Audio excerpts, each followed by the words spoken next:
The opinions expressed on the following audio program are solely those of the host and the guests. Burner Podcast is an independently produced, not-for-profit show and is not associated with the Burning Man organization or its subsidiaries. The views expressed are not representative of the entire Burning Man community and are presented here for entertainment purposes only. In short, calm the fuck down. It's just a podcast. And this is episode number 62, and it is 55 days till the man burns. As of this recording, fuck. I have not done shit to prepare. I am absolutely not prepared. Okay, I'm just going to not think about it and hope that it all just sorts itself right out, because that's how it, works in reality. But I've been busy, man. I have been just slammed. I've been doing some traveling out of the country. We've got all kinds of Burner podcast recording happening. I have all kinds of photo shoots on the schedule, just a lot more than usual. And I'm the sound lead on the Journey project, which is going to the burn, which you heard all about on a recent episode. And that's taking up just a shit ton more of my time than I'd originally planned. Because I don't know why I'm still shocked by this. Whenever I say yes to things, and then I'm surprised that it took up a lot more time than I thought it would. Man, okay. It's been a lot. Which, by the way, I'm bitching about it. I know, half for entertainment purposes, but I really wouldn't have it any other way. I really wouldn't, listener. There is no chemical high that rivals the exhilaration one feels from walking triumphantly into the dust with the confident knowledge that a thing is happening, a thing out in the dust at the most amazing party in the fucking world, and that you contributed to it. So yeah, I'll take a little anxiety before bedtime to get that high. It is a phenomenal feeling. I cannot describe it. On top of all this other shit, our team is preparing for our first big party, Burner Podcast and Soulwork Presents Alkaline Live. That's happening on July 29th at Cesar Chavez Pier here in San Diego, under the shadow of the Coronado Bridge. And our sunset set, that's a confusing word, sunset. The set that is happening at sunset is by none other than Davi, who is flying in from Toronto. I learned, by the way, from that Ben Affleck movie that it's Toronto, not Toronto. That's how the Canadians say it. He's flying in from Toronto to bless the decks at Alkaline Live, and then promptly hopping on a plane and heading out to Ibiza. That's pretty badass.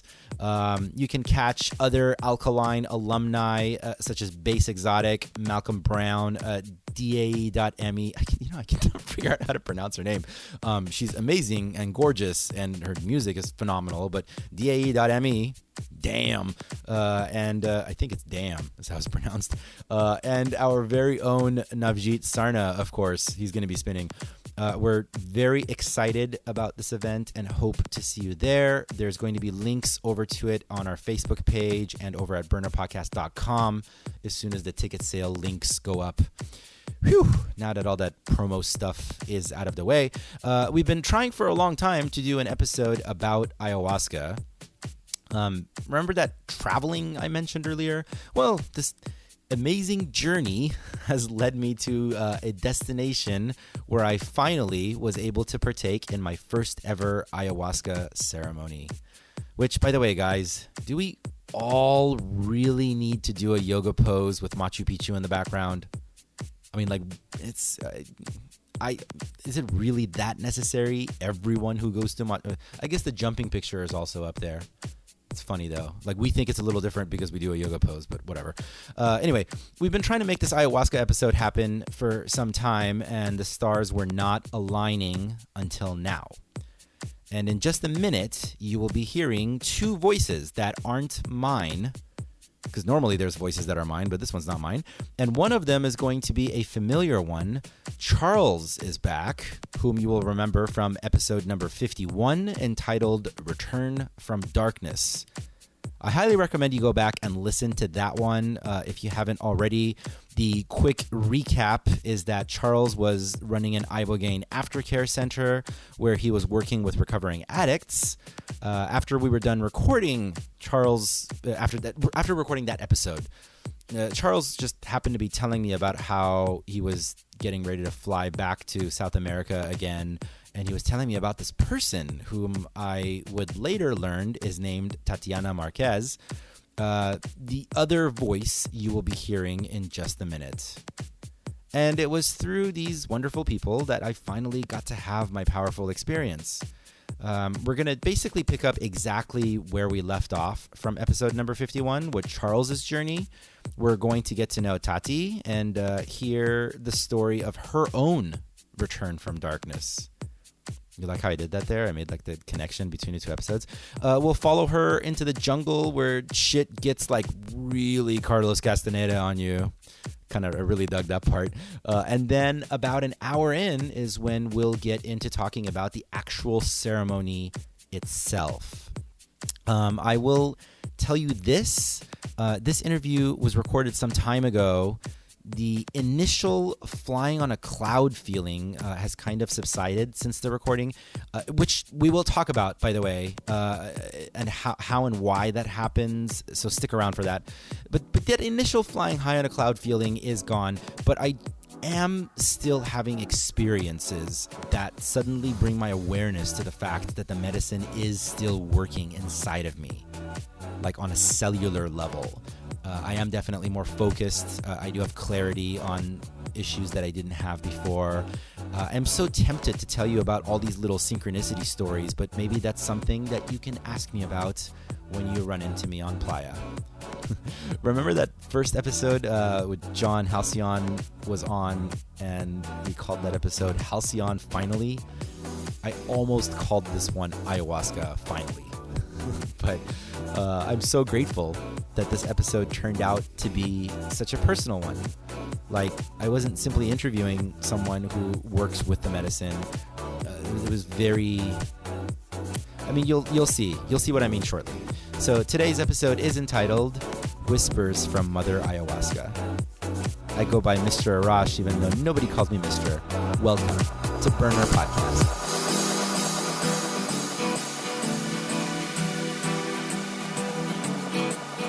On the first part of the journey, I was looking at all the life. There were plants and birds and rocks and things. There was sand and hills and rain.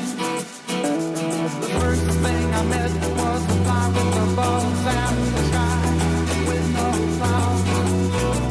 The heat was hot and the ground was dry, but the air was full of sound. I've been through the desert on a horse with no name. It felt good to be out of the rain. In the desert, you can't remember your name, 'cause there ain't no one for to give you no name. Sure, when I thought you were going to do the interview. And I was giggling to myself as we were turning on the recorder about how, like, yeah, you pretty much just made a career of making people feel really uncomfortable. Like that must be an interesting person to date that's like always pushing you into uncomfortable moments. Yeah, I do that a lot, right? Yeah, I do.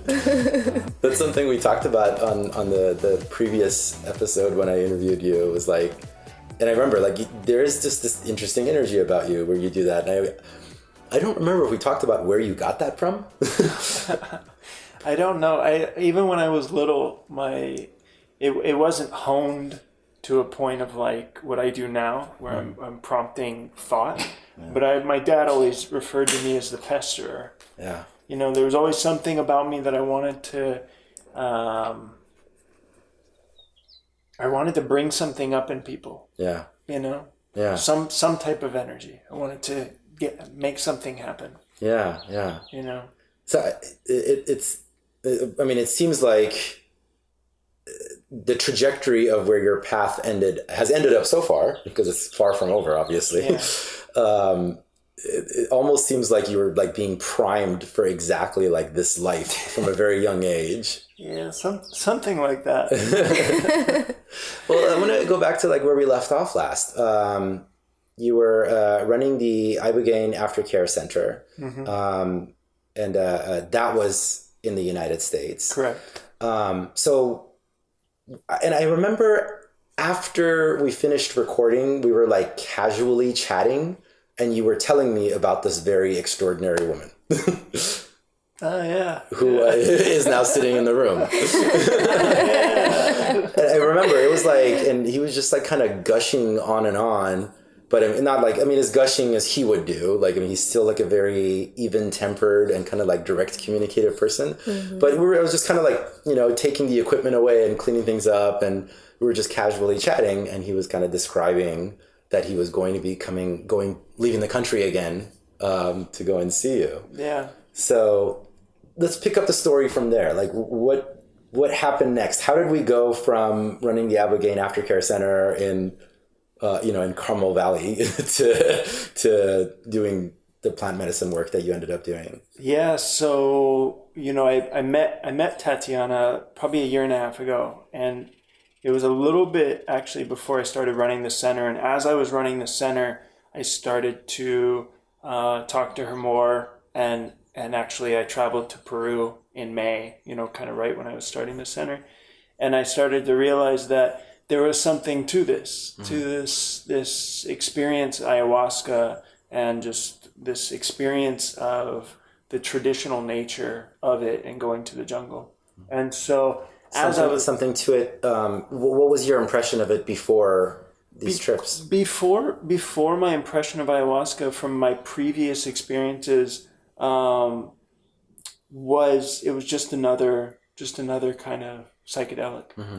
You know, I didn't have a very good understanding of the depth of work that goes into really plant medicine and vegetalismo, mm-hmm. or you know, the how else would I term it? Vegetalismo is the best way to term it. You know, the spiritual study of plants. Right. That to me was didn't make any sense. Mm-hmm. You know, like plants have spirits. Okay, yeah, sure, right? You know, psychedelics were psychedelics to me. Yeah. So, like your vision of your grasp of even ibogaine was kind of more that, like it was like a medicinal approach. Exactly. Mm-hmm. Very just kind of scientific. Mm-hmm. This is what it does. This is how it operates. I understood because of my own experience that there was something transformational about it, but I always tried to reduce that into logical terms, into a scientific paradigm, right, into some logical way of understanding what was happening. You know, because on that note, that would make sense. You said something in our previous conversation that I've quoted to people many, many times. You said, one day I woke up and I decided to believe in magic. Yeah. But I mean, I guess like that's kind of like, it was still like a decision. Like I decided to believe in magic. It was still, I still control this kind of thing. Yeah. You're absolutely right. And I remember that, you know, I remember that moment. And let me just clarify, by the way, I think there's a lot of value to that, because I've had a lot of conversations with people who are, you know, so deeply invested in like the logical, alert state of consciousness navigation of human reality. Mm-hmm. And then they like ask questions about like, what is this, you know, chakra meditation bullshit stuff that all the hippies are into? I'm like, well, you know, like, and I quote you, I'm like, one day I woke up and I decided to believe in magic, and it has power to be able to do that. And at that particular chapter in your life, that's where you were kind of like straddling these two worlds. Yeah. And if I'm understanding correctly, what you're describing is that something happened to you in the jungle. Yeah. I went to the jungle and I experienced the magic. Yeah. And then subsequently after that, as I was working in the aftercare, I started to realize like maybe there's an even better way of doing this, because I had established this in-house program, right, after people had done ibogaine, to work with them in a space. But going to the jungle, I realized that, and even running the aftercare, I realized people needed more. Mm-hmm. They needed more work with this transformational experience, you know. And so right around fall, winter time, I decided, you know, after spending more time with Tatiana, that I was gonna get a little bit more invested in doing that. And you know, I'm going to jump back and forth with timelines a little bit. Mm-hmm. and we're going to kind of lead up to where we are today. I want to jump back to when you were going through your heroin challenges, let's say. What year was that? That was 2013, or it ended in 2013. 2013. So 2010 to 2013. Right. So, Tatiana, where were you in 2013? I was probably challenging myself somewhere in the jungle. But it was the time when I was coming out, actually, of a really profound depression myself as well. When I decided to go to the jungle and to do deeper search within myself with the plants, I realized, and that was the time I was rediscovering myself through the work of the plant. Yes. Where did you grow up? Let's go back earlier for you. I grew up in nature, in the jungle in Brazil, in the north of Brazil. And Bahia is the name of the state. And I was living in the jungle until I was 10 years old. And So then this is like in a village in the jungle? Yes, in a village. How many people in the village? I don't know. It was so early for me, but it was not too much. Neighbors was really distant from each other. So it was very isolated kind of way of growing up, but it was beautiful. I love the way that I grew up. It brings a connection to earth that I have today. It comes from the time I growing up, being so close to nature in that way. But I went to the city after that. I went to the city to study, and I grew up with a grandmother, my father, mother, and she was religious and Christian and very rigid on her way, of believing. And What is it? What Catholic Christian or what sect of Christianity? Do you know? We call Pentecostal Christianity. Okay. Yes, I don't know. Pentecostal. Okay. Yes. Okay. I don't know if it's the right definition for this. No, that's fine. Yes, and she was very. And I'm sorry. How old were you when you went to the city? 10 years old. Okay. Okay. Okay. And it was the first time that and I have a sister, my sister and I go to school for the first time. But we were already well developed. We know how to read. We do homeschool until that point. And when we went to the city, I didn't recognize myself in the environment. And I believe it was when I started to become sad, because I could not relate to anyone. In school, I could not relate with anyone in church. I could not even relate to my own family, being in the environment of the city. Of course, the city was just one thing, right? Like one thing in all things that was involved. The conscience of my family was also something, right? That had its weight on my perspective of everything of my life. But since very early on that stage, I start to feel I don't belong to this world. I don't want to be in this world. And that was a feeling that I carried with me for a long time. Yeah. Would you be able to say what it was about the city that made you feel that way? It was when I see the way that people live, the separateness, that we are living, and I recognize that since really young, very early in my stage, because I lost my parents. I was 3 years old, and I knew separation since really young, right? Yeah. So going to the city, I could see separation even deeper. Yeah. I saw people disconnected from each other. I saw people disconnected from themselves and from the environment. And when I saw that in my young mind, what I experienced is that I don't want to belong to this separateness that brings sadness into my heart, and I don't want to be here. And the feeling was so deep. I never thought about killing myself, but I was very there in the edge, Yeah. There was a talk that a TED talk that I was listening to and watching just this last month, and it was about this Thai, this person who grew up in a Thai village, and he was describing how growing up as a kid in the village, they were so happy. They worked like a couple of hours in the day in the field, and everything was great, and they'd have dinner, and then they just lay around and take some naps. And then a TV was brought into the village. And as soon as the television showed up, the TV started telling them that they should be depressed because they don't have enough things and they should get more things. And then he went to the city and he had a similar story. Yes. We were lucky enough not to have TV at the house growing up, because my grandmother, she was very restricted on her religion, and the church, I was picture the TV as a bad thing. So we were not allowed to have at the house or watch TV anywhere that we went. And sometimes growing up, you're curious to see what is this TV about, and when you don't know anything about the TV. So we were curious, and sometimes we were kind of like, picking TVs here and there. And when we got caught, we were punished by watch TV. Now how did she punish you? How did she punish you? Like take away dinner? No, you have to maybe clean the whole house for a month. You have to do work. Yeah. What city was this? This was Rio de Janeiro. Okay. Yeah, Rio de Janeiro is a big city. Yeah. I mean, you went from like a very, small kind of smaller family like upbringing to one of the biggest cities in the world. Yeah.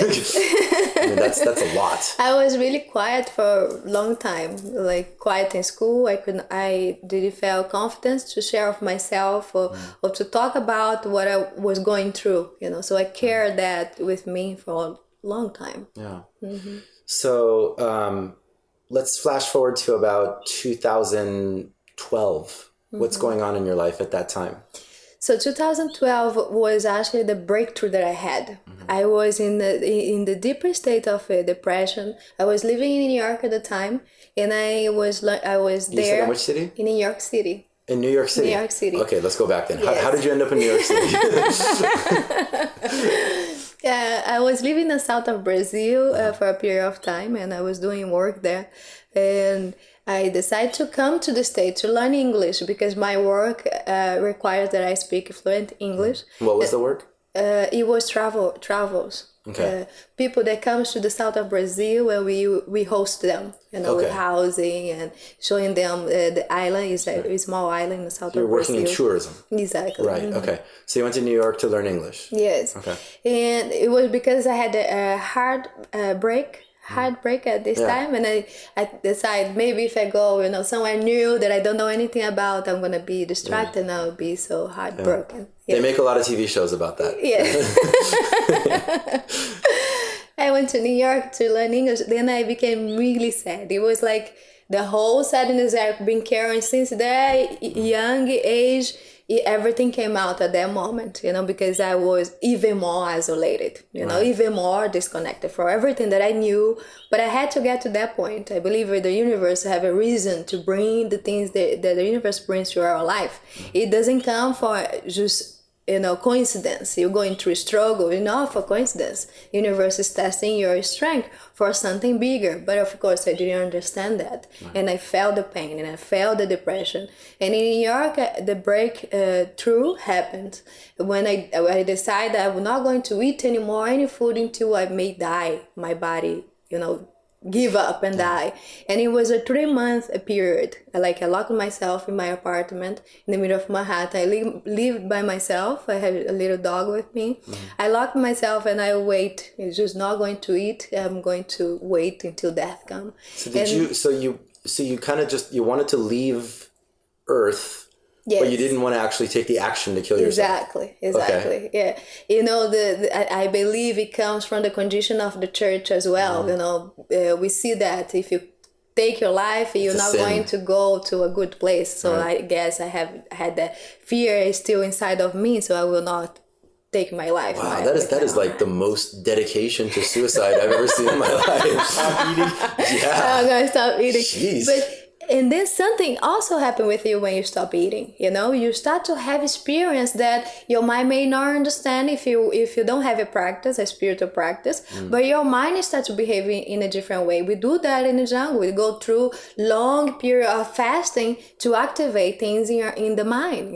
Activate things in your field, your energetic field. But I didn't know any of that. I just want to stop eating just to die. Yeah. So something started happening to me, but I didn't have any understand, and I was afraid because I will feel sensations in my body and I will have visions illusory, I don't know the right word, but I will see visions awaken, not sleeping, and then I will hallucinations. Exactly, like hallucinations, and I thought I was going crazy. Yeah. How many days into it was this happening?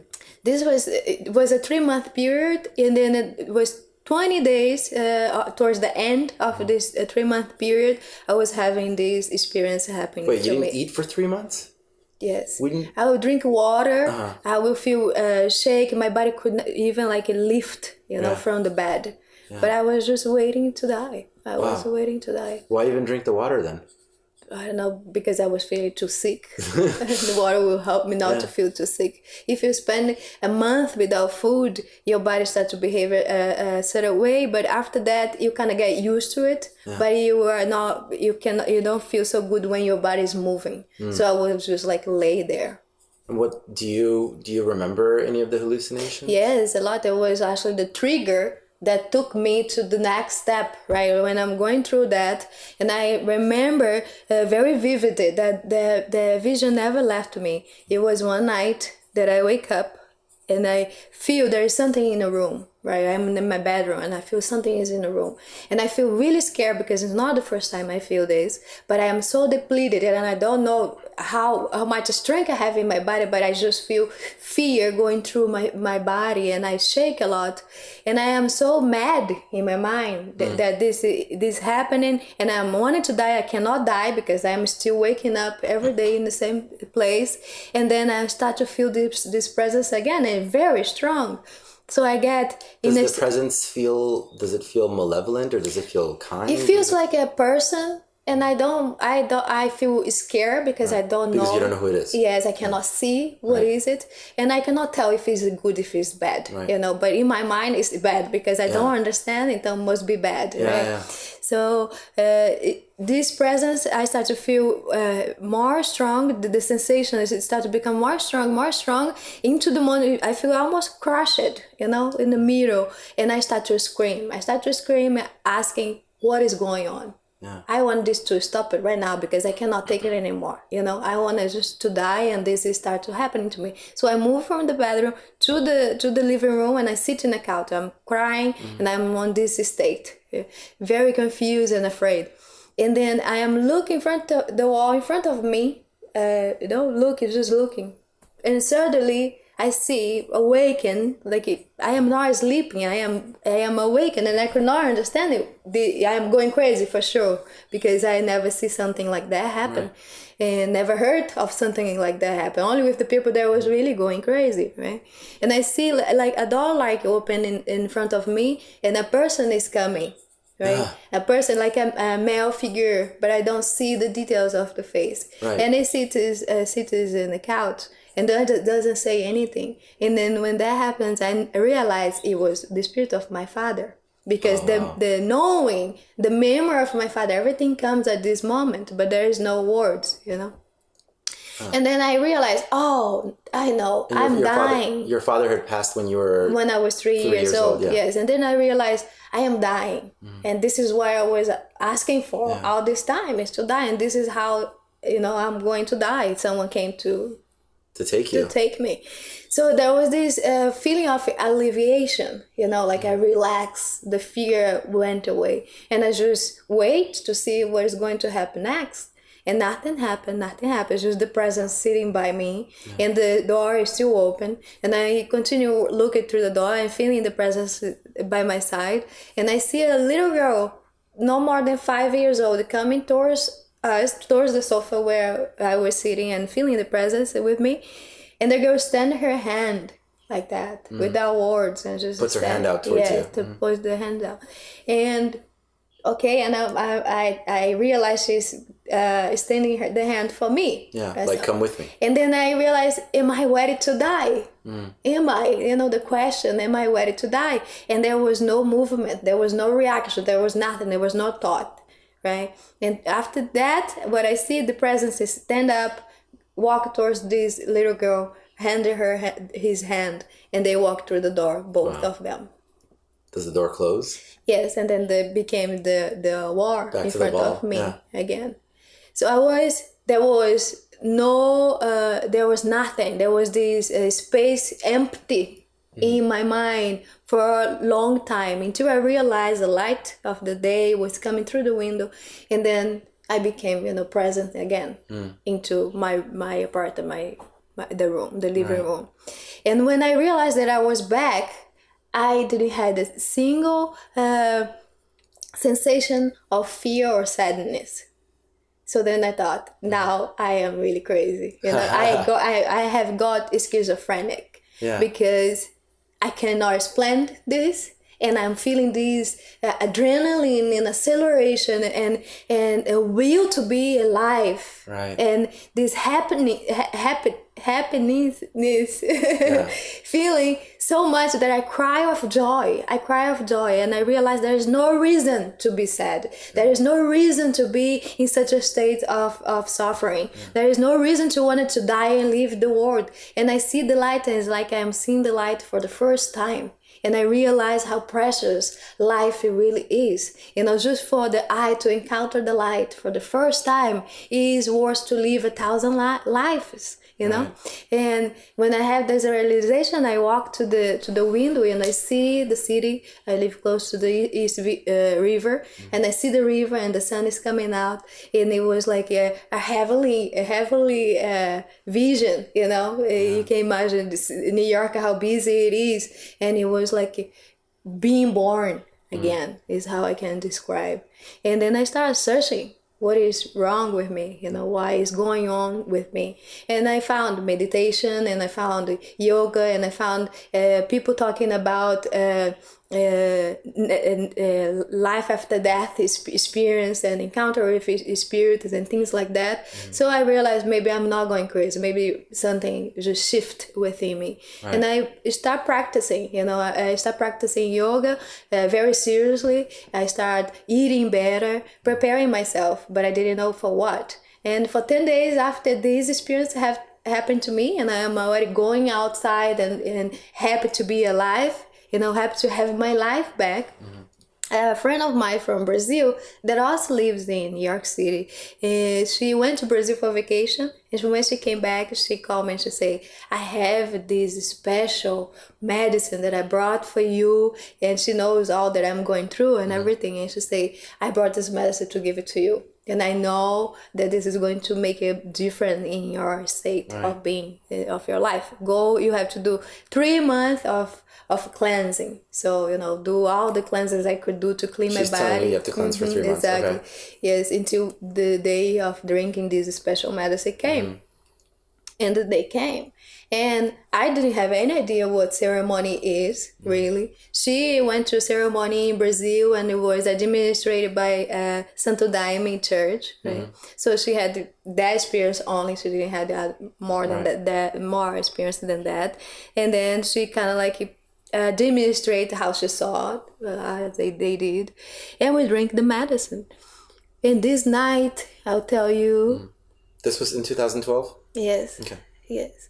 In this night, I feel there is 3 important days in my life, in this lifetime. The day that I came into this reality, the day I going to die, that I live this reality, and the day I drink medicine for the first time.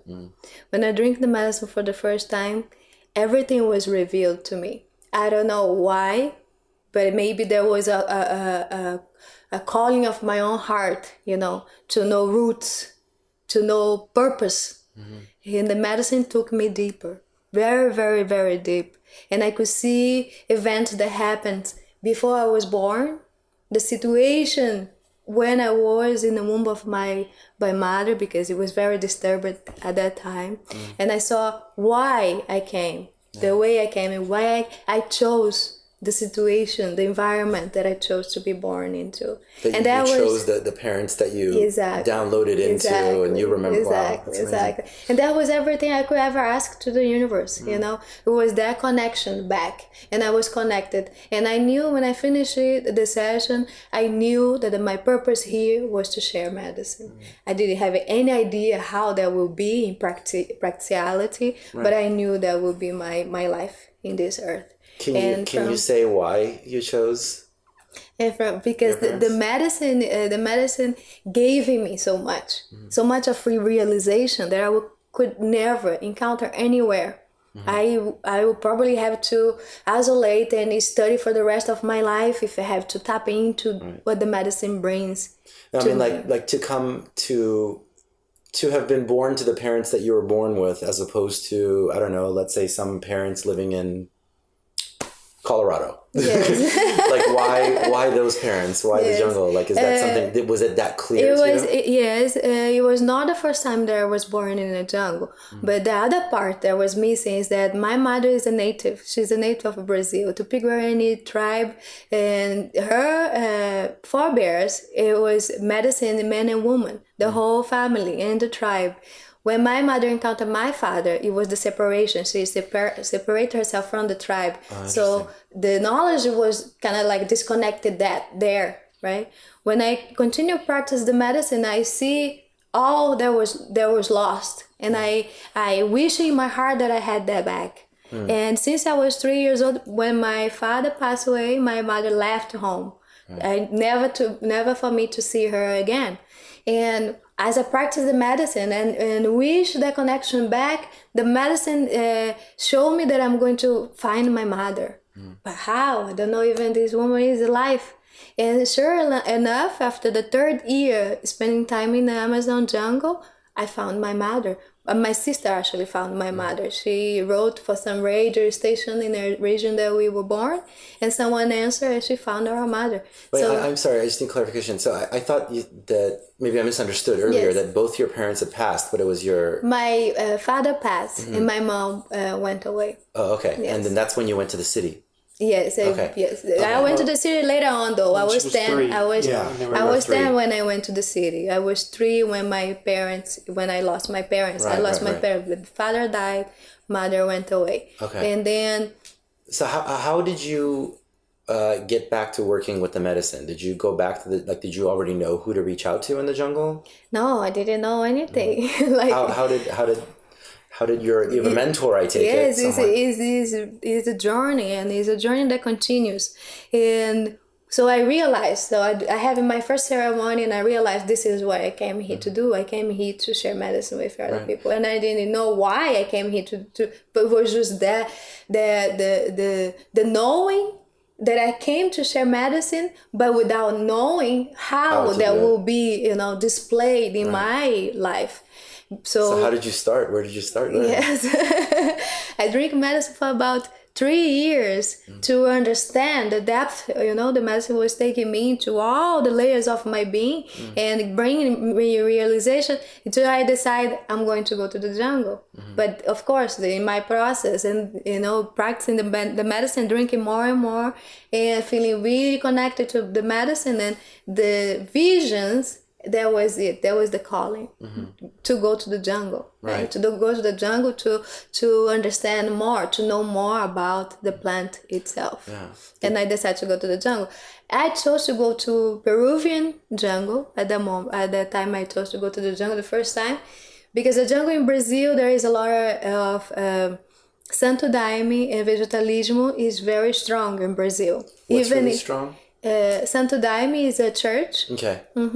And vegetalismo is another church, another institution that protects ayahuasca in Brazil. So the government cannot interrupt into rituals. Right. And it's very strong. And I wanted to learn the tradition that came from the men and women straight from the jungle without the mix of a religion. And it's important. The work that vegetalismo and Santo Daime is doing is very important. It benefits a lot of people. But I wanted something more pure. Right. And in Peru, it is still possible to find that. So there are protected churches that are working with ayahuasca. Just clarifying for the listeners, in Brazil and Peru. In Peru as well. In Peru, no churches. Not church like them because it's legal. Yeah. Okay, it's just legal. Okay. Yes. And then you decided to actually go into the jungle and find the original villages and shaman that are working with it.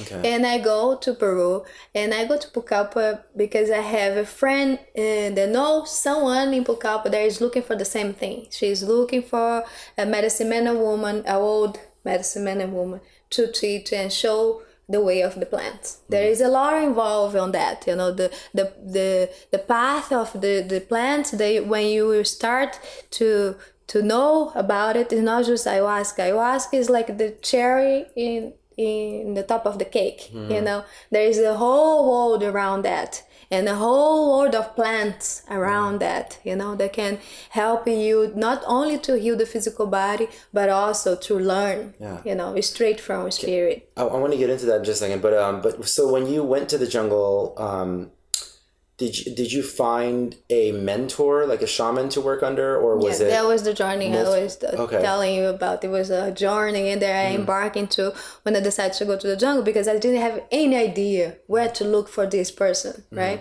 I just put myself there and I say, I'm going to find this person, and this is the place, the closest place that I can get to the jungle. I'm going to go to this place and I'm going to ask around.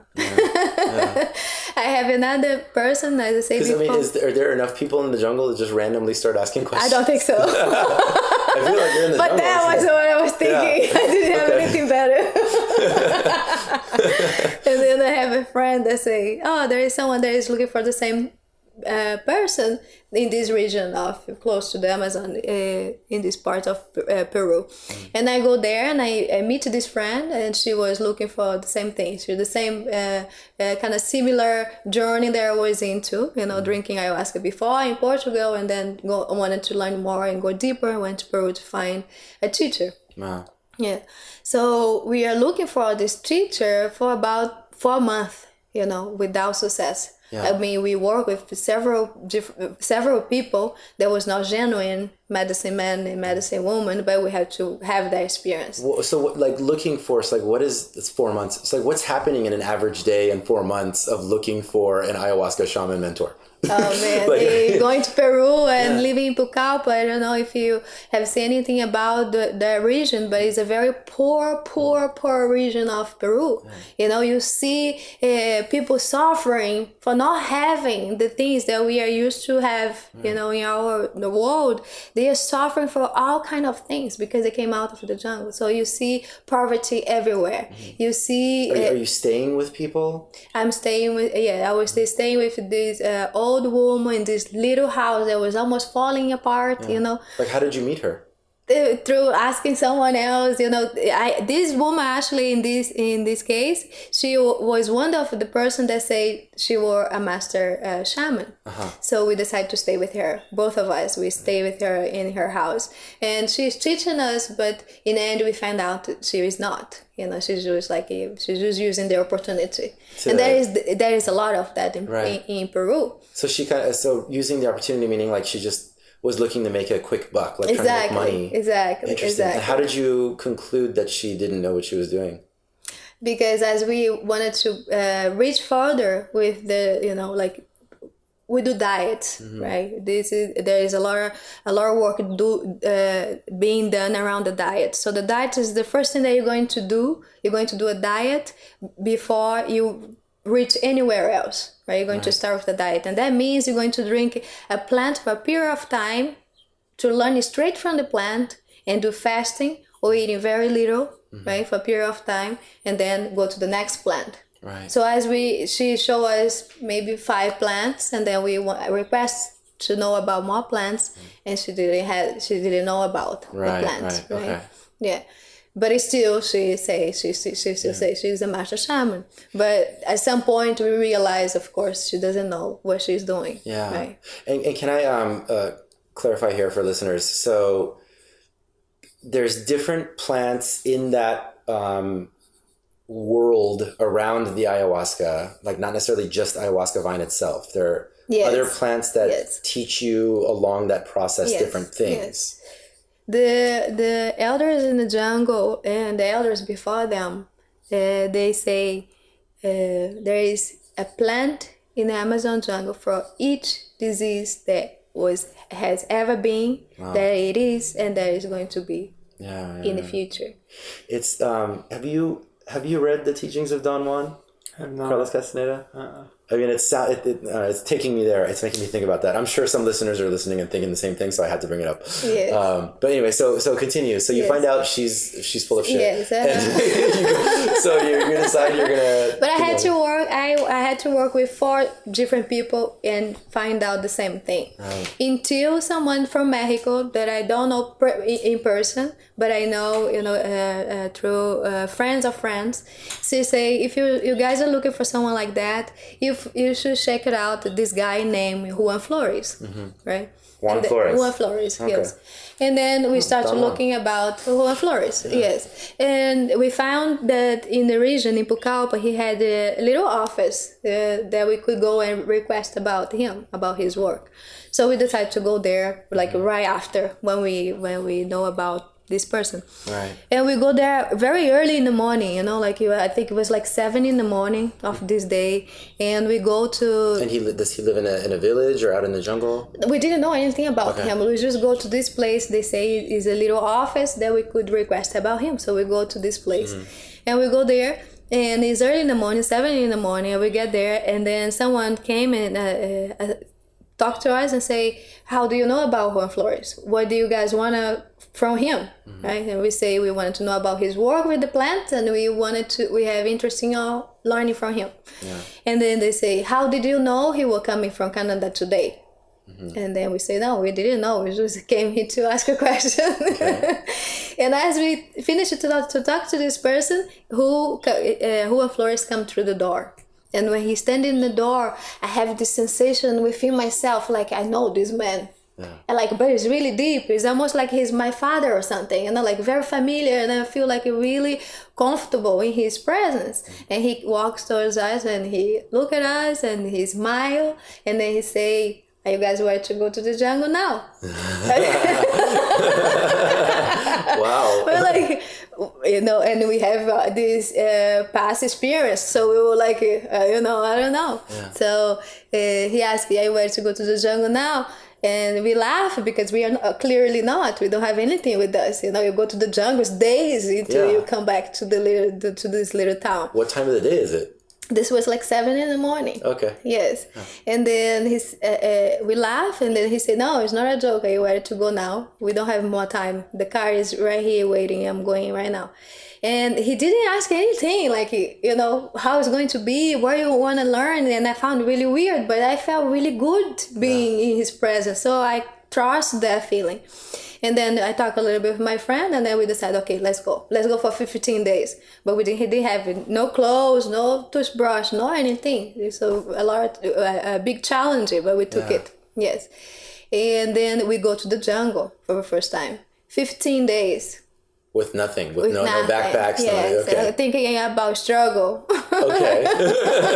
So the car drives out into the jungle? How long? Car is 5 hours, it's around 5 hours journey. So you don't have any of your things, you're now in a car with a stranger driving out into the jungle for 5 hours. Yes. And there is this flash of fear, oh my God, am I going to the right place? Is these people safe? Is something's going to happen? But sometimes you have this strong feeling in your gut that you just know, or when you want something so much that you're able to risk anything, even your own safety, because you wanted something so much. So we just trusted and let's just go. And then we'll go for 15 days. And it was the most profound, scare, drastic, everything. I don't even know if there is a word to describe this experience of 15 days, but it brought the clarity that I need, and I knew that I arrived to the jungle. And then from there I was home, because the jungle for me is home. I don't have shoes, I don't have proper clothes, if sometimes I have to go find my own food, but it's the most peaceful place in this earth for me. Can you describe what Juan Flores looked like? Yes, he's kind of like he's a kind of father, because he take care of the village. It's a village, so there is a village in this region of the jungle. There is a boiling river that crossed by this village. The village is called Mayantuyaco. He's a Ashaninka, because the tribe is called Ashaninka. It's an Ashaninka name for this specifically place in city in the jungle. He is he's very sweet. You know, Yoda from Star Wars. He kind of remind me of Yoda. You know, He run you. Okay. Because he's like so calm. Everything is always good. You ask him any question, he say yes. Yeah. Yeah. Okay. You have to learn to read without he saying any words, you know, like you be with him, you have to learn the way. And the way of the jungle is that you have to observe, you know, like you have to witness to learn. Minimal word usage. Exactly. More observation. Exactly. Interesting. Exactly. Yeah. Okay. Yes. So it feels very warm to be around him. It's kind of interesting. So that part is very interesting to me specifically because this is a conversation I have with people regularly when I'm like trying to mediate a problem when people are butting heads. And it's funny that this is what I do, like talking to people. But I learned this experience from like my previous relationship, which is people seem to clash the most when they're fixating on words that the other person is using rather than trying to hear what they're trying to say. Mm-hmm. You know, like what are you trying to get at? What is your intention? What is your energy? Yes. And so a lot of the problems that I feel like we see with people interacting with each other and fights they get into and battles, like it traces back to people just obsessing about the words you're using rather than what are you getting at? What are you trying to communicate? Yes. You know? There is a deeper wisdom on that, you know, and I believe that's why the masters and the ancient ones gave so much value to silence. Right. You know, there is so much to learn in silence. And when you learn to listen to silence, you learn to listen all the levels of the expression of the being. And there is where the master sits, right? Yeah. So Juan Flores is very close to that. How long were you there? For the first time, I stayed in the village for 5 months. Yeah. Yes. After the 15 days staying there, I did a diet, my first diet of 8 days. And then I went out to bring some toothbrush and stuff. And then I came back and stayed for 5 months. And I did a diet for the whole time. Mm-hmm. And the most fascinating part of this experience that I love so much is that when you go to the village, you have an option to stay in the village or to stay by yourself, isolated. They create these little cabins in the middle of the jungle spread out that you can choose one and stay there like you're not seeing anyone for the whole time you are there, you know. So what is the diet? So the diet, when you do for the first time, you go to the village and then the maestro, how we call him, is the shaman master. Maestro is going to choose a plant for you, right? Yeah. And then he has been working this way for about 30 years now, receiving people from outside the tribe to work with the plants. So he will tell you a plant you start with. Mm-hmm. It depends where you are, you know, like where you have challenge in your life. If it's the physical, if it's mental, it's spiritual, he's going to choose the plant by those category. And then he's going to give you a plant, you're going to drink that for 8 days to start. We start with 8 days, then you go to 15 days, then you go to 30 days, and then you go up like that. Wow. For the 8 days, you're not going to eat salt at all, not sugar, nor any oil or citric. And they will serve you food that is very plain. Usually it's like quinoa, cooked with water only, and or plantain, plain, also cooked with water only or just on the fire. Right. And you eat that 2 times a day. So your body went into a state of cleansing, you know, and you cleanse really deeply. And throughout that time, you also drinking ayahuasca. And in the jungle, in the village, we drink ayahuasca every other night. Mm-hmm. We drink ayahuasca every other night for the whole time. Wow. We don't stop. This is the way that we connect to each other, right? Mm-hmm. That we tell dreams to each other, that we hang out with each other. Yeah. Is when we sit in ceremony, you know, is when we can see each other truly. So you are you're having like conversations while the ayahuasca is actually in your system. No, we have the ceremony. Okay. everyone sitting in its place, and then there is the one that sings, there is the one that doesn't sing, but it's very traditional. You know, you sit in a circle, everyone have their own space, nobody is allowed to talk during the session. We go through the ceremonies, and then after ceremony, then we can share, we can sit and spend the whole night talking about all the mysteries of the universe. What language are you guys speaking? We speak Spanish. Okay. Yes, the Ashaninka language is very local, but the majority of people speak Spanish. Okay. Okay. What year was this? This was from 2016 till today. Okay. No, 2006. No. I am really bad with... Time is not her forte.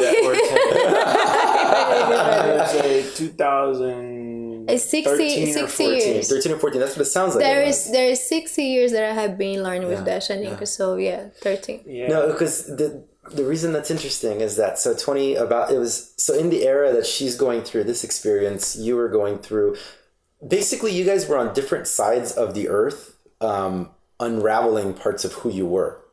And you went through it from one angle and you were going through it from another angle. Yeah. I mean, I would argue that for listeners who go back and listen to that episode, it's too long of a story to get into right now, but you were basically kind of doing the same thing. You were like stripping away layers of yourself in a not too unsimilar a manner as her. It's just that you were doing it, you know, on the West Coast and with a different substance. But it's interesting that I feel like you were both moved. I think it was same underlying motivations that were pushing you towards where you are now. So I want to move to where you guys actually meet. The long story short for listeners, go back and listen to that old episode so you can know how Charles's story played out. But during the time that he's working with the Abigail Aftercare Center, he goes to Peru and somehow you guys meet somewhere. Yeah, we actually meet in the States. Someone puts us in touch and we meet. And I immediately, after meeting her, was kind of stricken. Yeah. And so it's kind of a long story how much I pursued her, with no phone number or no way of getting a hold of her and a lot of resistance. But can you do a short version? Basically for about 2.5 months, I thought about her every day. I had her name written on my whiteboard. I repeated my mantras. She was in there. Mm-hmm. But I had no way of contacting her. Didn't have a phone number. I emailed her. She didn't respond. Yeah. So finally I got a hold of her. I got her number. And I said, hey, let's just chit chat. She wouldn't answer my text for days sometimes. Yeah. Totally ignoring me. You were here in the U.S. during this time. Yeah. I was in and out. Yeah, she was in and out. And so I figured out a way to get her to come back to L.A. Yeah. And so I brought her back to L.A. And the second time we met, I told her I was in love with her. And how did you feel about that? I told him there's medicine. Yeah, she kind of just thought it was. Yeah, she just thought it was kind of whatever. Yeah. So another couple months of me texting, pursuing, not really getting anywhere until I drove up to San Francisco and literally kind of waited for her for a few hours before she would actually have lunch with me. Wow. And she had lunch with me and told me she kind of had a relationship. And I said, that's okay, we'll be best friends. And I kept talking to her for a couple months, and then I got her to go to Colorado. And it was there that I got to spend a little bit more time with her, and she got to see that I was serious, So really? I passed few months ago? You are interesting on the work. It was about 4 months of me pursuing her, and she thought I was just kind of like, just some guy interested in ayahuasca, and just kind of like... Until I see you were interested in the work that I was doing, and then we get a chance to do some work together, and then I saw he was serious about it. I say, maybe he has some potential. Oh, interesting. Is that an experience that you'd had I imagine you'd had that experience a few times now that it made you like not trust Of course. guys chasing after you. You're like, oh God, you just want to talk about ayahuasca all the time. Like, No, the medicine opens up like so much, and the heart center is one of those layers, and you open up your heart so much, you experience love in such a way that you never experienced love before, and then suddenly you realize you are in love with the whole existence, and you see this being in front of you. Oh yes, I am in love with you too. That's That happens a lot, of course, naturally. Yeah. wow. Okay. So I had to pursue quite a bit. Yeah. And I told her that it wasn't something, this kind of state of being in a non-ordinary state of consciousness or an altered state wasn't something new for me. And I knew that it wasn't just medicine or whatever. I knew it was deeper than that, but I had to prove myself. Yeah. And then we went to Peru I went to Peru with her for 40 days and that was really transformational, and then proceeded to spend more time together and get to know each other, and then and it was during this time that to jump back to the earlier thing we were saying, I decided to believe in magic, where you realized, oh shit, I do, it's real. Yeah, I knew I had to. Mm-hmm. I knew that as much as my rational mind didn't want to, I knew I had to, or else there was no way I was going to have a chance. Can you articulate an experience just as a frame of reference that the listeners can connect to, that maybe was what connected that transcendental experience for you? Was there an epiphany or a realization? It's so I did have an experience, something that kind of pressed me a little bit further than I thought with the magic thing. Where I really did experience something that to me was supernatural, and it was within the space of working with medicine, and I witnessed someone ultimately, to put it shortly and not to give away the experience, because I kind of hold it very dear, but ultimately to witness someone communicating with a spirit, and the spirit interacting with the physical world. Wow. Which I wouldn't have thought possible. Yeah. That didn't seem very likely. Right. But so it was, I mean, it almost feels like, because, I'm sure many listeners have had experiences with, non-ordinary states of consciousness like you're referring to, but for you to be able to observe another person's non-ordinary state of consciousness break the fourth wall, and like you're watching that interaction happen. Yeah. And feeling it, I wasn't having the same experience exactly as them, but there was definitely something happening that I could feel, an energy I could feel that was bigger than anything I'd felt before, was more transcendental. And now in my experiences of going to the jungle, I feel like I'm just kind of unearthing that. I'm just kind of touching the very first steps. I'm just kind of getting on the ladder of like hearing plants talk and feeling the energy of the jungle and feeling this presence or this identity, this entity or entities that exist outside of my perspective as a human. So I'll say this, that sometimes I have relapses. My scientific mind, my rational mind comes back to this place, but I have experienced things that transcend that, and I think that kind of ultimately is why I feel that the jungle and the medicine is so important, because there's something much bigger to it.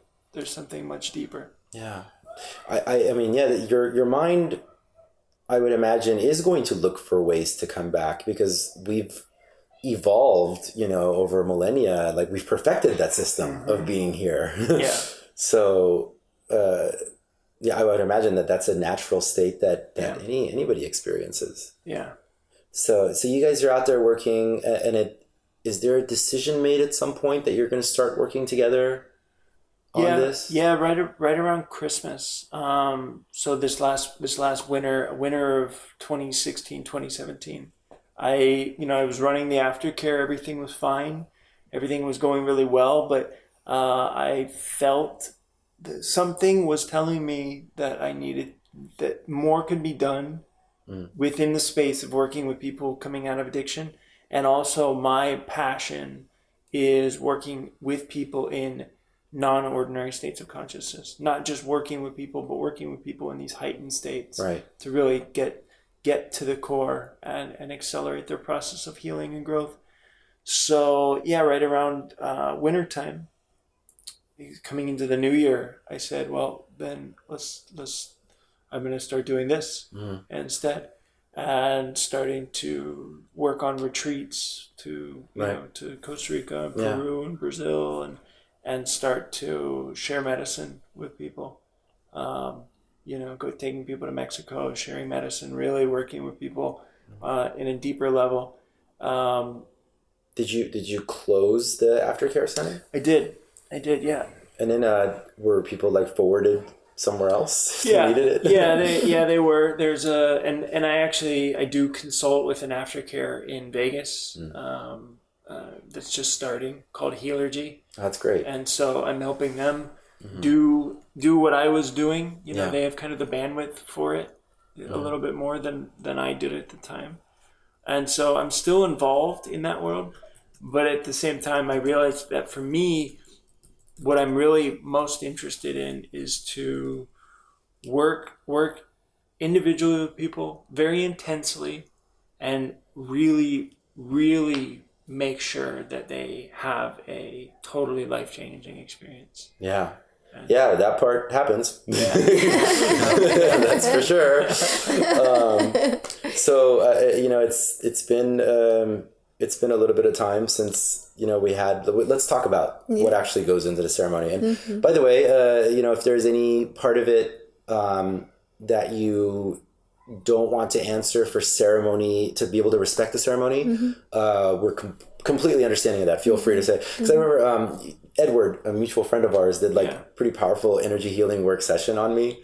And I remember my friend was sitting in the room taking photos. Yeah. And at one point he got like a message from from the other side saying, "Who the hell is that? Tell him to stop taking pictures." So for listeners, understand that obviously not every single little detail we're going to be able to cover, but we can give you a snapshot of what's going on in that experience. So a group of people will come out to a retreat.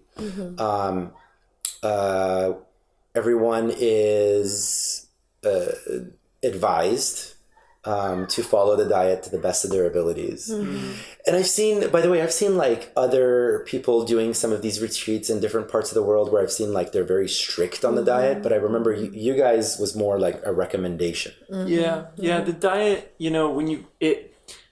going to the jungle and doing the diet is important because you go deeper in with the medicine. We understand that within the context of a Western culture, that most of the diet is suggested for your level of how deep you want to go with the medicine. For instance, within the diet, there are certain things you don't want to do. Obviously, you don't want to take any substances that are going to alter your consciousness, alcohol, drugs, anything like that, antidepressants, pharmaceuticals. Those are totally off limits. Those aren't like suggestions. Those are like, hey, you can't take these things. Right. But when you get into like food things, because I think like a MAOI inhibitor could even be like, it would be poisonous. Dangerous, if it's mixed. Dangerous, very dangerous. Yes. When you get into food things, you're really not looking at danger per se. I mean, there is theoretically, if you were to take high amounts of fermented foods, which have tyramine, that could react with an MAOI, but it's really, when you do the research, it's super unlikely. Yeah. But it's always suggested that you don't eat fermented things. You don't eat things that contain tyramine, overripe fruits, stuff like that. Right. But for the most part, diet-wise, it's just like, if you want to have your best experience, you don't eat red meat. You eat fruits, vegetables. You eat relatively clean. You drink lots of water. You don't drink soda. What is it about red meat? Red meat? Tatiana? Yes, the red meat stays in your system for a really long time. And when you see, when you look at the stage of the animal when the animal died, right, and you eat their energy, and you have their energy so fresh in your system, you're going to have to process their energy for the animal that you ate, right? And then make it, if you are starting with your practice drinking medicine, you're going to struggle a lot. It's going to make you very sick. You're not going to stop purging throughout the session because you're cleaning out the energy that doesn't serve the system at that moment, at the time. Right. Yes. Yeah, we're not. This again, another part of this experience that really resonated with me is that there's the way that you guys approached it. It felt like I've seen other practitioners where you almost feel like very judged because you're not a vegetarian. And like for you guys, it's very much not that way. You're like, no, it's just going to get like a lot harder if you're eating red meat.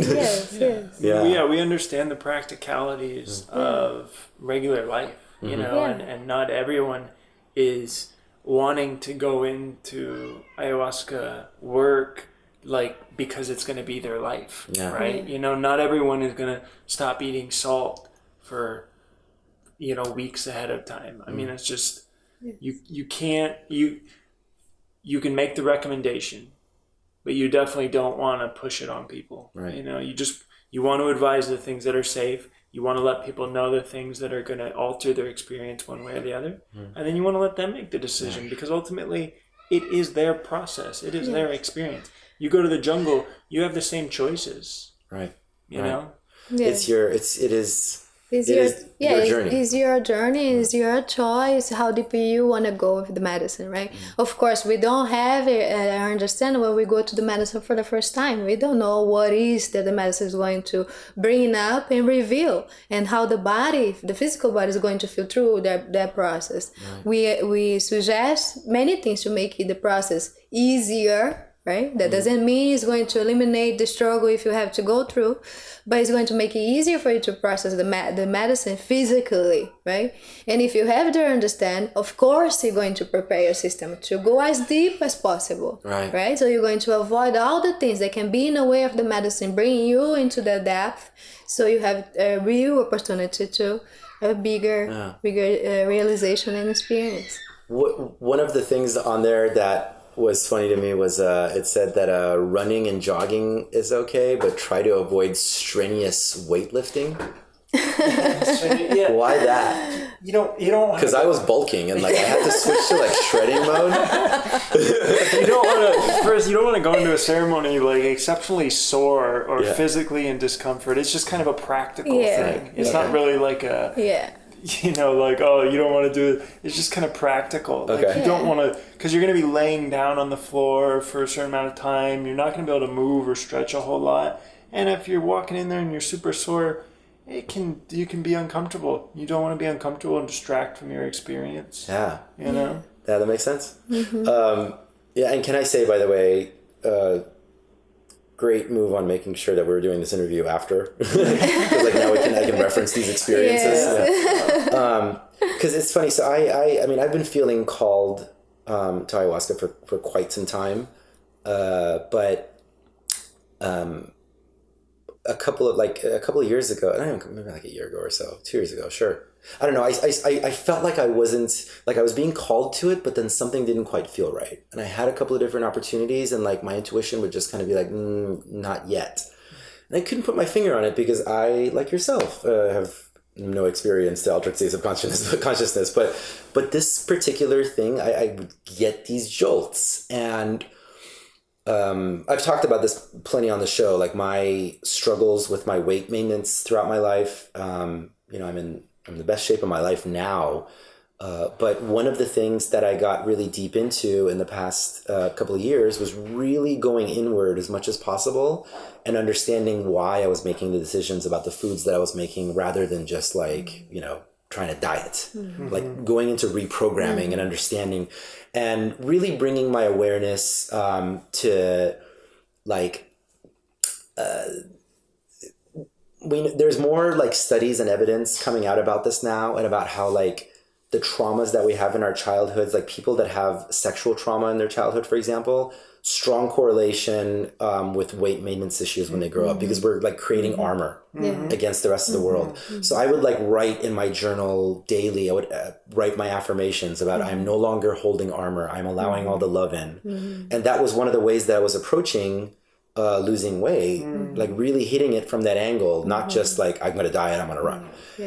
And one of the things that I got used to doing was actually like every day writing what I'm grateful for. Is I would write like, I am grateful, like I gained some weight and I get really frustrated with myself and angry. I'd be like, no, you know what? I am grateful for my body communicating to me that I could love it more, that I could show, I could be more aware of the energy that I'm bringing into my body, because this is my body telling me, hey, stop doing that. And this is the language that my body is using by, you know, putting weight on my love handles. So, so over the past few months, little by little, my body has been telling me to quit sugar, to start going easier on caffeine, to get rid of the red meat, or at least minimize red meat. I still, you know, I'll take it for a little while. But little by little, these things about minimizing dairy. So finally, when this opportunity came up to go for this ayahuasca retreat, it wasn't as jarring to do this diet, because I'd been preparing for it for months. And so when that week came up, I was like, and you know, I was reading what I had to do for this coming week. I'm like, oh, I can do this. I've been kind of preparing for this for a while, with unbeknownst to myself. So then that week begins, and then I start, you know, you don't realize how addicted you are to caffeine. No, you can't drink it. Because everybody goes through this, by the way, listeners. Like, you think you're cool because you go a couple of days without coffee. You're like, oh, I'm cool. But it hits you hard when you've had a tough week and you've gone like 5 days without it, and you're like, I need a fucking cup of coffee. You know, I did speak to others at the ceremony who, you know, hadn't followed it like to a T. And before we sat down, you did say to me not to let go of some attachments about how visual it could potentially be. Because, you know, we've heard so many, like I for one have heard many stories about ayahuasca, and they're like, yeah, you see the serpents going around you and all this like intensely visual stuff. And also I've talked about my DMT experiences on this show many times as well. And you were saying it may not be that, because your first time might be purely physical, divine, maybe just working its way through your body. So let's start with the ceremony. So we sit down, and you want to explain what you're thinking the layout of the room should be when you're doing a ceremony. Yeah, so typically you want a circle. You know, what we do is we do what's done in the jungle, which is everyone goes to the maloka, as they call it, or the main central area. They all get in a circle, and then in that scenario, there's not a whole lot of explaining. The maestro blesses the medicine, he sings to the medicine, and then people start drinking medicine. And then, you know, they'll start singing. You know, when we work, obviously we're working with Westerners, so we like to explain the work. We like to explain the process of the experience, you know, so people have an understanding of what it looks like from start to finish, what to expect within the night.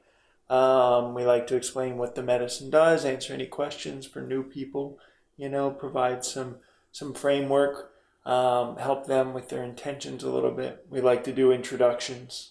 Get the group accustomed to one another. We like to do breath work to help, because breath obviously is a very valuable tool within the experience. And then we get into the ceremony, you know, where Tatiana will bless the medicine, sing to it, and then we drink medicine. Why? Go ahead. Yes, and when we are on that, sitting in the circle after we drink medicine, the silence is primordial. It's very important, because it's through silence that you're going to assess anything that the medicine is bringing up. Because if you are not in silence, if you are moving around, you have your eyes open, you're distracted with the outside, you're probably going to miss something, right? So we emphasize the importance of being in silence and of being in stillness. And I start singing, and we in the jungle there is the process. We start singing songs that we learn straight from the spirit of the plants, going through the diet that we go through the diet through in the jungle, and we sing to the plants, inviting those spirits to come to the circle to do the healing, right? Because I myself I don't do any healing, I don't do any special thing. I'm not a magician in any meaning, but I am a channel, right? I am able to hear maybe the plants in a way that someone else cannot hear, because I went through the process of dietings and the learning that we go through. The singing is communicating to the spirits of the plants to come and join and be a part of the circle. Yes, and there is songs of celebration. Towards the end, we usually sing to the spirit to bring joy into the circle. There is the songs for cleansing, right? Like when we know something is happening, so we sing specifically song for specifically reasons, right? And when the one that is facilitating and serving the medicine is tuned into that realm, right, to that state that is so deep into it, able to read everyone's energy on that state, right? So on that come the knowing to know what to sing and what spirit to call into the circle. Yeah. You had an altar set up. Can you talk about that? Yes, we do the altar for the spirit of ayahuasca, right? Always when we sit in ceremony is very important. The ayahuasca, as we have our own place, ayahuasca also have its place in the circle, right? It's the medicine we bring in and invite into the circle to do the work with us. And we put in the altar the elements that we use in the ceremony. That usually is the medicine itself. We use the posanga, is the perfume, the essence of perfume that we prepare in the jungle. The perfume. Perfume, that we use for blessing. We have also Palo Santo that we use as you use sage, we use Palo Santo in the jungle. So there is that. You use Palo Santo the way that we use sage here, like for cleansing and clearing space. Yes. Is there a difference in Palo Santo versus sage? This is the version of the jungle of their way of cleansing the field, right? We also use tobacco, raw leaves of tobacco. It is a very strong and important medicine in the Ashanika tradition that we use for cleansing of the body, but also for detoxification of the body through drinking the tea of tobacco and blowing the smoke around the space that we are working at. We do diet with the tobacco. So what does the tobacco do when you're blowing the smoke around the... So it clears out your field the way the Palo Santo does, but it's more rooted, it's more grounded, right? It grounds you. And when we finish the ceremony, we blow their smoke around the body as well, especially in the hands and in your the top of your head, in your crown chakra. And in the hands, you receive, right? Is this thing in the jungle we know as you receive through your hands. So whatever you receive from the medicine is a way that we blow the smoke, symbolizing that you are blessed and that those gifts are yours. So we seal this energy that came to you through the experience of the medicine itself. Right. And we blow in the crown chakra, because when you drink the medicine, all your channels, your chakras are really open, especially your crown chakra, for you to tap into the realm that the medicine takes you and is really open. So we blow smoke and also apply a little pressure into it to kind of bring the awareness down, bring you to ground and grounding you into the way out of the experience. So when you're learning under Juan Flores in the jungle, like, do they refer to it as chakras out there? No, they use like channels maybe. Yeah. Do they have a same understanding? They don't. It's like I see the wisdom of the jungle. Is like one of the first wisdoms that came into that mankind came into realization, right? Like man living in nature and learning from nature, right? So it's very pure. And the ways we understand in the West, we need names and specification for everything. Right. So we have their understand through words, right? Through classification, they have understand through feeling, through seeing, right? So they have their understanding of the chakras, but they don't call chakras. They call it systems of channels that you have within your body. Right. It's the same thing, but they don't use the same classification. Right. They're approaching it more intuitively. Yes. And we need to compartmentalize things a little bit more, Exactly. add language to it. Yes, exactly. Yeah. Okay. Yes.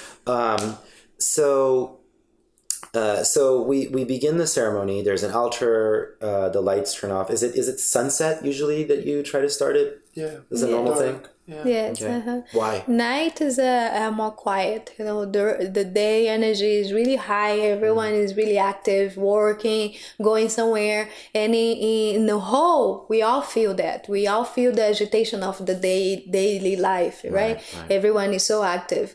And then we prefer to work at night because, the energy is setting up. Like in the whole, when you think about the whole picture, people are setting up towards the end of the day, right? Like going home and being more calm and being, going through relaxation instead of being in a high state of energy. Right. So night is preferable for that, because it's easier to be quiet. It's easier to be more relaxed.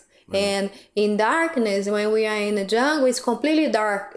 You don't have light. Sometimes someone light the mapacho, the tobacco cigarette, and there's the only light you're going to see. And it's really, really dark. You cannot see like a palm in front of your It's like an isolation chamber. Yes. But there's the best way for you to work with the medicine, because when we have vision, when we open our eyes and we see the outside environment, we tend to be distracted. So any light, any spark of light or anything that grabs the eye's attention, there we go, we lost ourselves, because when you see in medicine, your eyes see different depth, right? When you are in the medicine. So to have darkness around you and you are not able to use your physical eyes, then you have no choice other than go within and look within. Right. Because we'll always find a distraction if we're looking around. Oh, yes. We're really good at that. Yes. So we take the first drink. Yes. And then we sit in silence for about a half an hour, and then you started to sing. Yes. Mm-hmm. What was the song that you were singing? You don't have to sing it right now. Yes, Like, what of was course. No, so many songs, but you have been 6 years now, that I have experience of their Shaninka, and all the songs that I sing today came to me throughout this whole process. Yes. And I have some that I like more and some that are news, but it's just like a mix of all that I have learned in this period of time. And but when you started singing, you're inviting the spirits. Mm-hmm. Is the spirit of ayahuasca its own entity? Yes. Is different vines different entities, or are they all connected to the same entity? They are connected to the same source, and every one of us is going to have an experience that is unique with the presentation that the medicine brings into awareness, right? Like for example, a lot of people say, oh, there is snakes around you. That happens a lot because the medicine is related to a snake spirit for the formation of the plant itself that look like a serpent, right? And then a lot of people will say that, but it's not general. It's not everybody that's going to see a snake. I rarely see snakes in my vision, and when I see them, there is a reason why I see them. It's not like, oh, the snake is here, the spirit of ayahuasca is here. No, you know. So it depends what is the storage within you, because the medicine use what is within you, because it is there will make you comfortable, and then from that is going to bring whatever it is to your awareness. Yes. So at this point for me, I drank that the first cup, and I'm laying there, and like when you started saying around that time, I could start to see some things in the distance with my eyes closed, but it wasn't, anything like, because I know what to look for, I started to see it, but I would imagine somebody who hasn't had the experiences before wouldn't notice it. Yeah. And before I sat down, I'd asked for, my intentions were to get more clarity on sort of my professional path and also where I'm at with intimacy and connection. And so I immediately got some clarification, like within like half an hour, about like, oh, you know what? Yeah, I got to hire this person. I got to go do this thing. Like it immediately got very clear. So then we lay there and I'm like, okay, you know, I made peace with what you had said about don't expect visuals necessarily. And mind you, by the way, the whole week I was like extremely irritable because of like the no coffee and like agitated and it was a really tough week. And so then you invite for everyone to come back for the second dose. And I think pretty much everybody took the second one with like the exception of one or two. Yeah. And so at that point I drank the second dose and I lay down and I close my eyes, I start to see things, and then I open my eyes and like the world had turned into Legos. And I'm like, and I just kind of like get giggly, like, whoa, look how cool this looks. And so I was just kind of really giddy that I got visual. So for a little while I was just excited about that. But then, and I didn't have like an attachment to it being visual, but I think I was just really excited that like, oh, it's happening finally. Like this thing that I've been building up towards all this time, like I'm in it now. And so I start to have these visuals, like I start to like get into more inward mode and I'm meditating, and I start to have these visuals where it looks like patterns and movement is happening. And this repeating thing keeps happening for me internally, where I keep hearing like movements, fractals, colors, shapes, and I can't remember specifically what it was, but I would see a pattern move and another pattern go into another pattern, and I would be like, oh, right, okay, I get it. Like, here's a pattern of reality. So like this thing happened, and then when these kind of things happened, this is the kind of pattern that I should pay attention to about how life moves. Because I'm always looking for those things. Like, what are consistencies about the nature of reality? Like, things that are consistent about the way that I navigate, my professional career is very connected to the same way that spirituality works, in the same way that math works, in the same place that music, like these patterns are all similar. Yeah. So I would see these things like, oh, I get it. And it's this and it's this. And every time I would say that, like in my own voice would say that, I would see this human shape come out of the patterns, like as if it was creating the shapes. And this shape would like be looking over his shoulder at me and kind of like wag its finger and like nod his head like, okay, yeah, you got it. All right, next, let's go to the next lesson. And then a bunch of other things would happen, like, oh, right, I get it. So like if I do this and this, and then the shape, this humanoid shape would come out again and nod at me or like give me like a thumbs up or like do like this, like, oh, you got it. You're on the right path. All right, let's go to the next thing. And so this kept going on and on. And then it's somebody in our group started to have a rough time, and they kind of like reacted. Who knows? They started to like see things. Can you talk about not necessarily about this individual, but like sort of like how often something like that happens? Yes. What kinds of things do you deal with different kinds of groups and different ways that people respond to these things? Yes, many things happen in ceremony. You know, we are the most raw when the medicine comes and permeate our mind, right? We are open, completely open, and all the layers are open. The mind is able to see, to witness so many things that not necessarily the mind understand what is being saw, right? The medicine open the channels and also activate a gland inside of our brain, in the middle of the brain.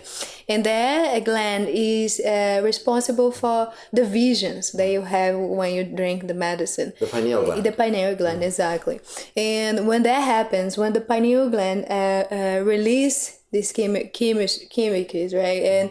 And you start to have the vision, you actually assessing the level, the atomic level of the grid of the universe. It's very interesting that you say, I saw everybody when I opened my eyes like Legos. Yeah. But if you research enough, you're going to see that the physicists, the ones that is studying the fields of the universe, they say everything is energy and is made of dots. Right. I have experience in my visions of seeing everything made of dots myself, you know, and everything feels look like animated kind of reality, right? So you are tapping into a field that your physical eyes are not able to see it, but when your pineal gland is activated, it is. Yeah, because our physical eyes, we've evolved to see the world in this way that we do. Yes. The example I always tell people is, we've evolved to see the world this way because if we hadn't done this, we would have walked off a cliff and we wouldn't have, probably. It would have been difficult. Yes, probably. So the medicine is assessing your deepest root, right, of a condition, of the patterns that you have that doesn't serve, and the ones that serve, is bringing up so much into your awareness that can be overwhelming. Most of the cases when you drink the medicine, you feel in this state of overwhelming that is taking all of you, and you feel dying. Yeah. And yes, part of you are dying, the part that doesn't serve you, the part that is ignorant, the part that is dead, that is not serving you in any way in the life that you are living, right? So those patterns comes up, and it's not for the wicked mind. You know, some people is going to have a strong reaction when that happens, especially if the mind was never educated about the spiritual world, the spiritual world, right? Like any spiritual understand. So if the individual have a zero understand of what is spirit and the realms that exist, different than the realm that we resist as form, is going to be shocking. And then when that happens, the experience becomes very struggle, right? Like for the person is struggling a lot, is purging a lot, even screaming, you know, because it's going through so much that the mind cannot understand. And then the individual, the part of the individual that is aware of that just wanted to come out in any way possible. So maybe if he screams, maybe this is going to stop. Maybe if I run, this is going to stop. But there is no other way to stop when your consciousness is open with the medicine. All that you can do is breathe through it. Breathe through it. So what do you do in that situation when you're having to deal with somebody? Yeah, you have to give them personalized attention. Usually, you'll help them if they're being distracting, come out of the circle and be with them. Drink water. Sometimes you need to get them in water, to kind of bring them back into consciousness, because sometimes the medicine is so strong that they can lose. It's almost like their consciousness is kind of in a different place for a little bit. It's coming back and forth. Like, their awareness isn't necessarily there. So you want to do things just to kind of bring their awareness back and be with them. Talk to them, sit with them, maybe light. Just a lot of times it's just time. That sounds like a bit of a challenge right there itself as well, because at one point I was like moving a lot and thrashing a lot, and that was because I'd become sort of, so when that sort of experience happened with the one person who started to have a difficult time, it kind of kicked me into a bit of a dark place, and it got my active mind into thinking about life trajectories, and about how every decision that we make on any given day can move us in a different life trajectory. And so the good thing that came out of that dark chapter of the experience was that it continued to give me the clarity that I was looking for as far as my own purpose and my own direction and where I'm going, because it reminded me that I've chosen this trajectory.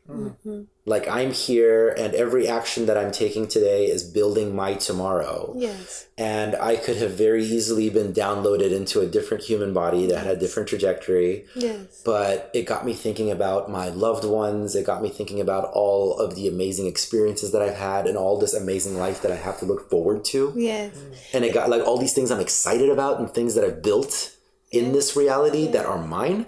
And I remember just like thinking like, all right, I get it. I enjoy my trajectory. I feel silly about bitching about not having had like another thing, and I'm ready to be downloaded back into my body now. There is another profound realization and a profound wisdom as well. I believe I have heard that before by masters. They came before us. They say, "Be blessed to have the realization to be you and not the other," right? Yeah. Because we don't know what is the other going through. We know the choice that we made for our lives, right? But then when you experience something like that, or you see someone going through such a struggle, you realize, wow, I am sitting in such a good place. I must take advantage of this place where I sit at, right? Of being myself. And we start to have appreciation of the small and the bigger things that we are about, right? Like our existence, the choice that we make in our lives. And yes, we all chose every single experience that came to be in our existence. We chose every single one of them. And it is hard to understand with our rational mind, you know, when we think about people suffering, when we think about war, when we think about all of this. But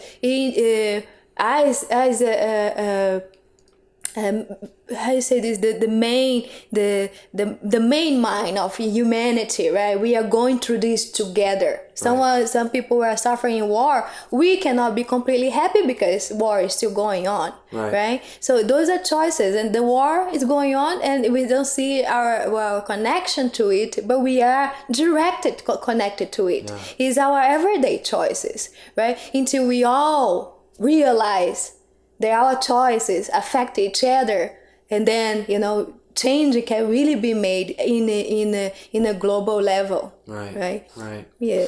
And that's, I mean, that is the work really that you're doing, right? Like change little by little, because it's, what is it?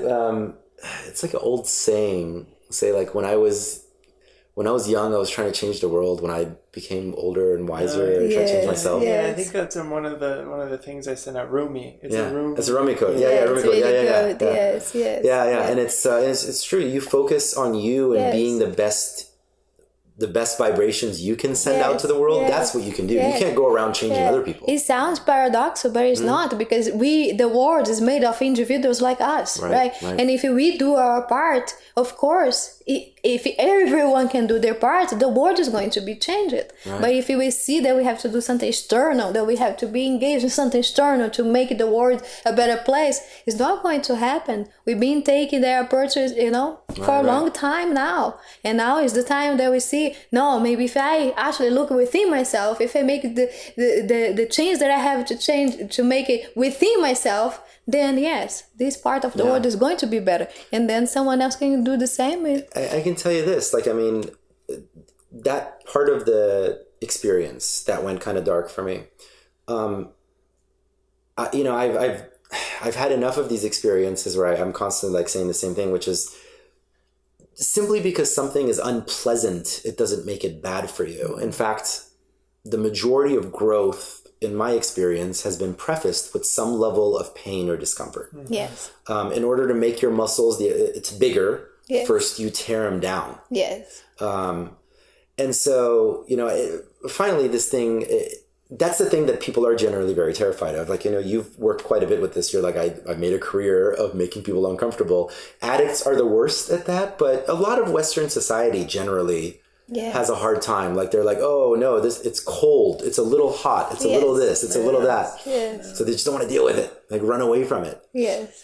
So towards the end of the ceremony, the two of you, I want to, real quick on the subject of the person having a difficult time. At one point when I was moving around and thrashing, you, Charles, like came to me and you put your arm on my shoulder and you started to, I couldn't really make out what you were saying because like you were speaking in slow motion. It was like, whoa, and like visually you look like this like giant, like,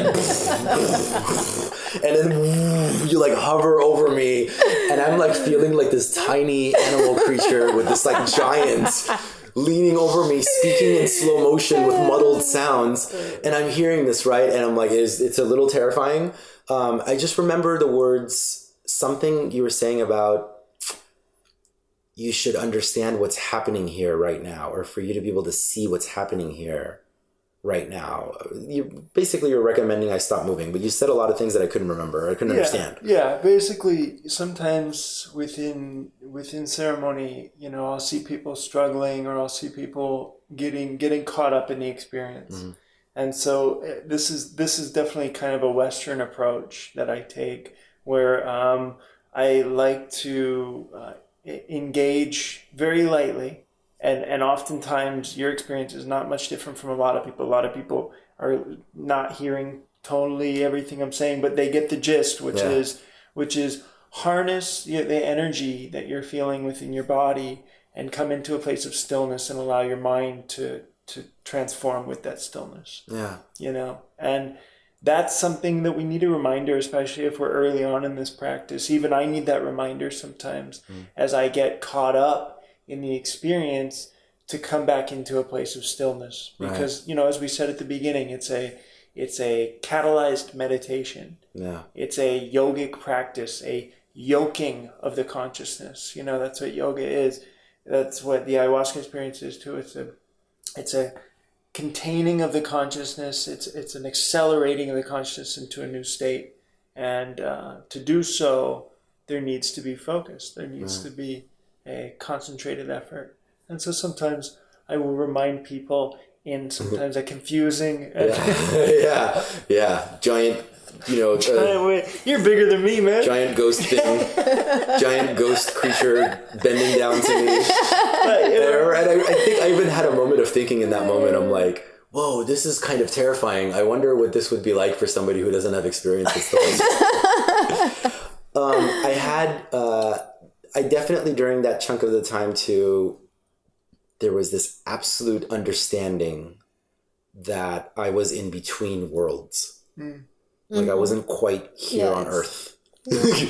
But you were literally in between worlds, right? At least like from the world of form that you exist, right? The things that you can touch, and the world of no form that they have no forms that you cannot touch, right? You can see it, right? You can experience it, you can hear it, but you cannot touch as the same way you touch in the world of form. Right. So you were tapping into those two realities and beyond, the realities beyond of the concept of your mind, that you can only witness, and sometimes the mind is not even able to bring it back and express with words, but the witness is the important thing.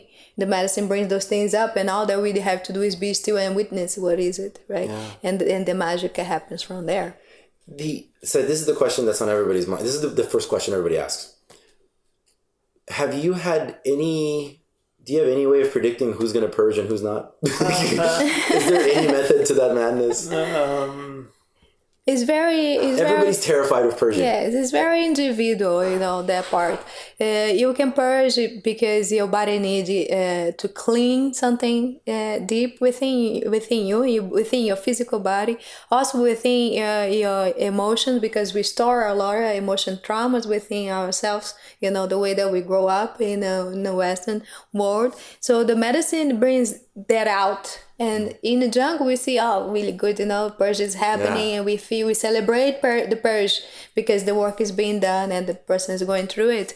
And then also the element of the preparation, right? Because if you didn't have a clear diet before, you're going to struggle through your purge, right? So we sometimes ask people when they come for the first time how they eat that day, and then we will know if this person is going to purge or not. Have an idea. If it depends on how they ate, how they prepare themselves to the session. Yeah. But when you eat clean, listeners, if you're going to do it. Yes, exactly, very important. And I feel pretty good about that. I didn't purge. See? but I can't say that that's going to be always be the case, because maybe the next time. It's not general. It depends a lot. It's it's unpredictable because it's not always. It's not a food thing. It can be a food thing, but the food thing often is connected to some other part. I know when I purge and the food is an issue, it's not like what I ate per se, like, I ate this and that's why I'm purging. No, it's like I ate this, I shouldn't have ate that, and I connect why I ate that, what that has to do with things. And then sometimes Sometimes you're purging because of energetically what's going on in the room. Sometimes you're purging because of energetically, that's just where the experience is taking you, and you're coming back to memories and somatic experience that needs to come out. So I don't think there's no predictability as far as what I've seen. I know a bunch of listeners right now are like, damn it. That's the question everybody asks. What I would say is this: when you go to the jungle, the first thing you do is you drink a purgative. Yes, You drink a drink. You drink a drink that just makes you purge. Yes. Non-psychoactive. Yes. You just purge for like an hour or two. Yes. So it's definitely part of it. Well, it's one of the, it goes back to the thing. People don't like discomfort. No, and we have this negative association with purging because society tells you anytime you feel the slightest bit of discomfort is bad for you. Yeah. But no, it's not. Yes. You're okay. We learn a lot in discomfort, and as more comfortable that you can be of being comfortable, more faster you're going to learn. If you think about, the child doesn't think about those things, right? Like a little child is learning how to walk, and if you start to think, I fell all the time and I'm not going to try anymore because it's not so discomfortable and hurts so much. That hurt, I'm never going to walk again. Exactly.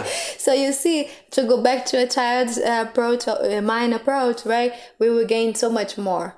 Child is not afraid to try it. It's going to fail 100 times, going to try again because, That's the perfect example. Yes. Yeah, we forget at some point that failure is good for you. Yes, yes. It means you learn something. Yeah. So the ceremony, as it comes to a close, it was about 1 a.m. Is it midnight, 1 a.m., something like that? And so you're singing in a lot of this, like during a lot of this, you're singing songs. And at one point you were singing as well, Charles. And it's interesting. Like as soon as it ended, I remember feeling like I'm ready for this to end. And I mean, like as soon as you closed out the ceremony, like it was just gone. Yeah. Like, I mean, like that. It was like I was in this mode, and then as soon as it was over, everybody kind of laughed and breathed and let out the sigh of relief, and it was over, and it was like immediately I was like, oh, I'm back on Earth. Can you talk about that? How does that happen? It's the magical part of the medicine, right? No, but we learned to administrate the ceremony that way, right? We know that when we drink the medicine, you're going to have it, the peak of the experience, and then like there is a period of time, and there is about 4 to 5 hours, right? And about 2 hours and a half, 3 hours through the experience, you're going to be on the peak of the experience, and then you're gonna come down from there on if you don't continue drinking medicine, of course. Right. And then we serve the medicine kind of like divide equally the time, so everyone kind of start to come down to root it at the same time. Right. And then there is the part of the Icaros, the music that we sing as well, because we welcome the spirits that we want into the space, and then we say thank you for them with songs that comes later on, and then the songs of celebration and closing, right? We close, and when we do the blessing, we come around to do the bless,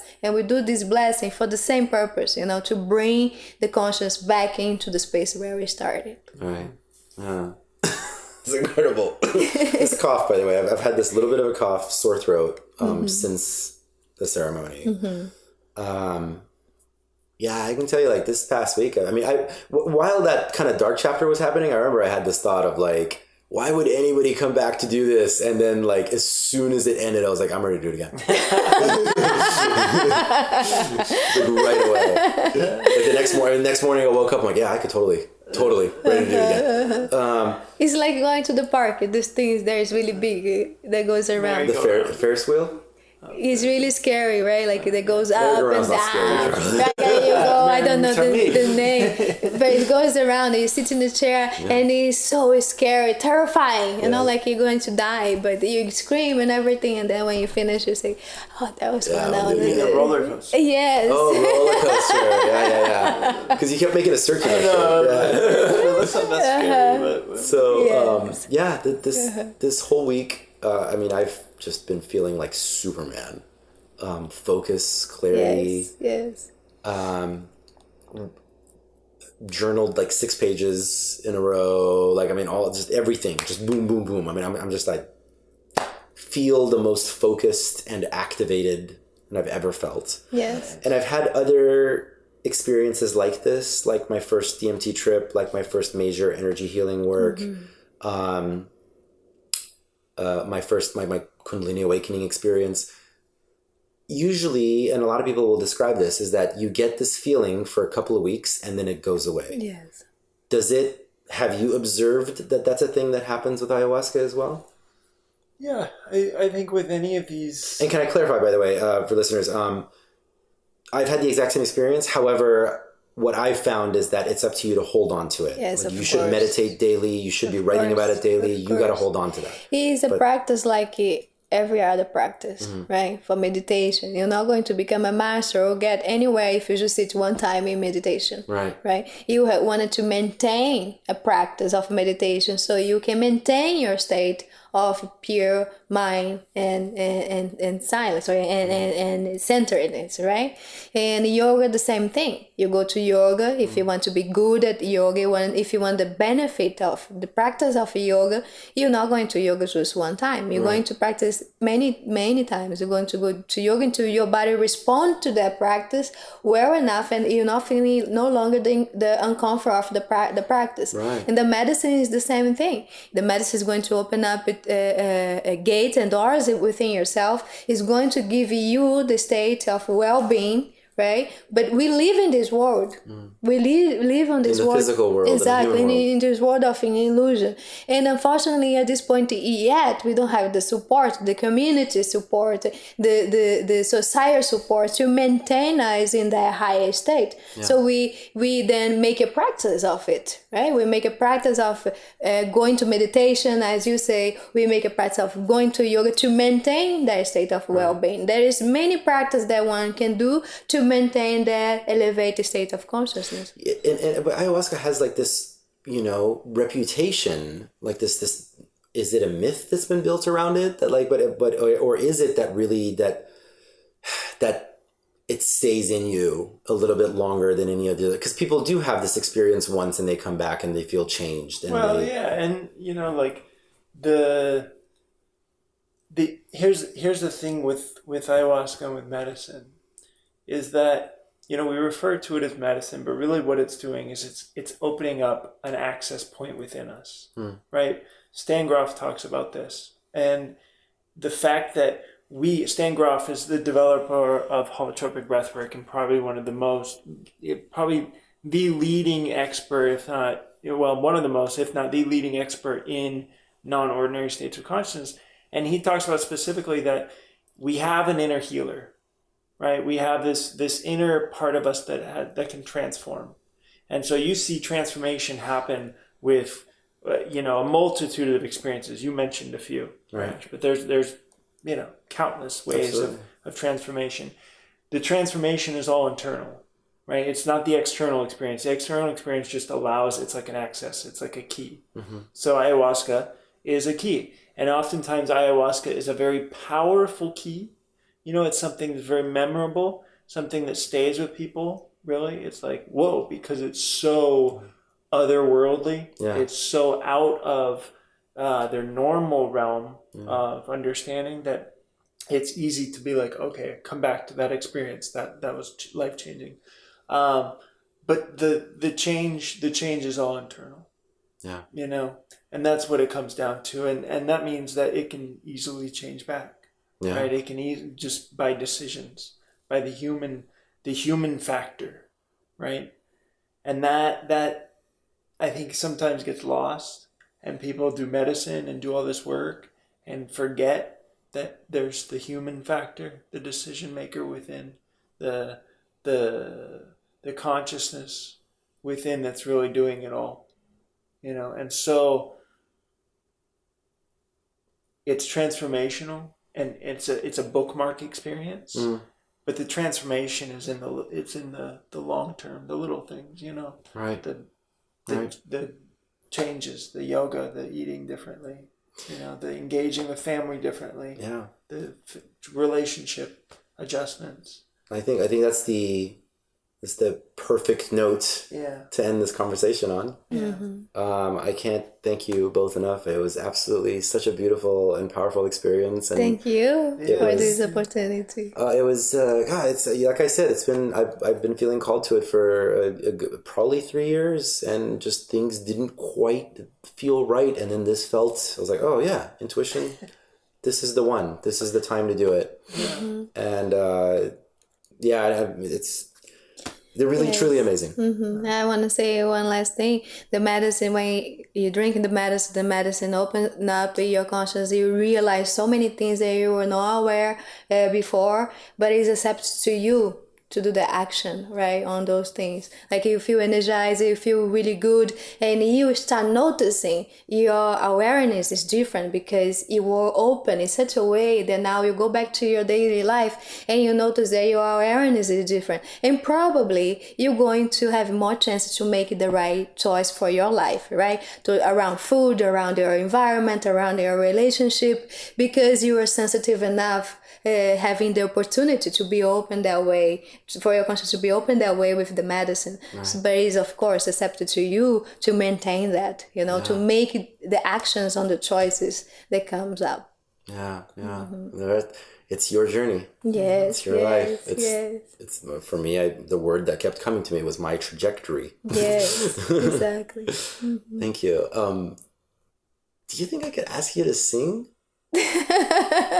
Would that be? Is that okay? Yeah, that's okay. I would love to take this episode out with you singing. Okay. Yes, I can sing. Anything you have in mind? No, whatever one you think. I think it would be beautiful. I think for listeners to just hear this on the way out. Okay.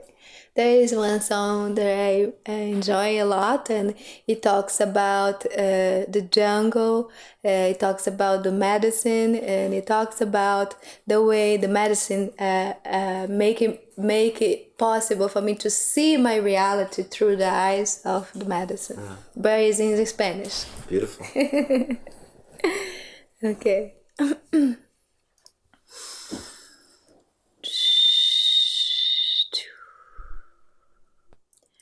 La ira ra ira ra ira da ra ra ira ra ira ra ira andari ira ra ra ira ai na na na na na na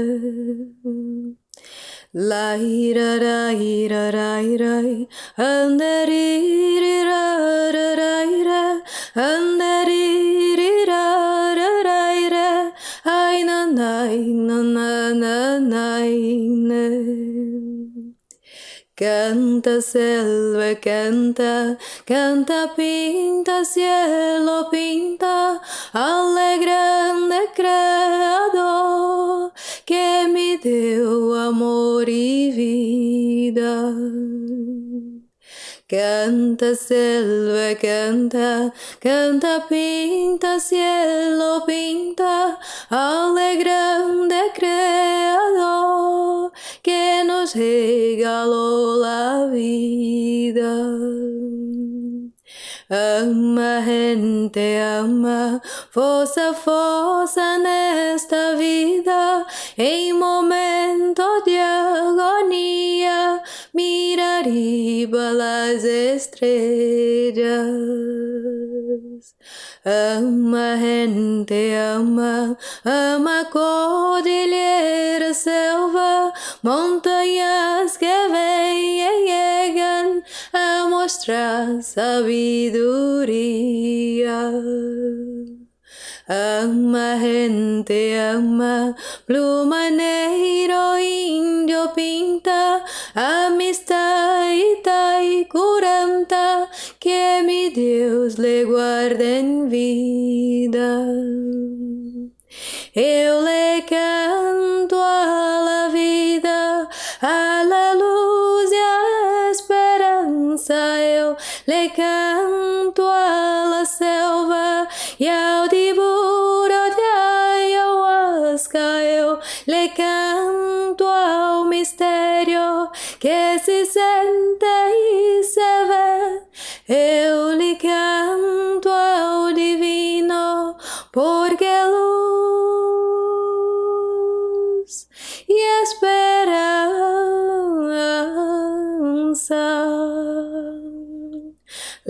ira ra ira ra ira andere ira ra ra ira andere ira ra ra ira ai na nai na nai na nai na da ira ra ira ra ira andere ira ra ra ira andere ira ra ra ira ai na nai na nai na nai na eu le canto a la vida, a la luz y a esperanza. Eu le canto a la selva y al tiburón de ayahuasca. Eu le canto al misterio que se siente y se ve. Eu le canto ao divino porque luz e esperança.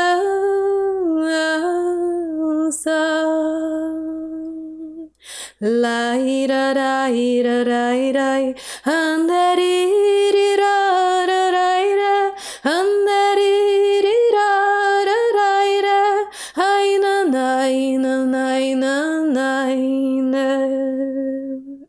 da ira ra ira ra ira anderi ira ra ra ira anderi ira ra ra ira ai na nai na nai na nai na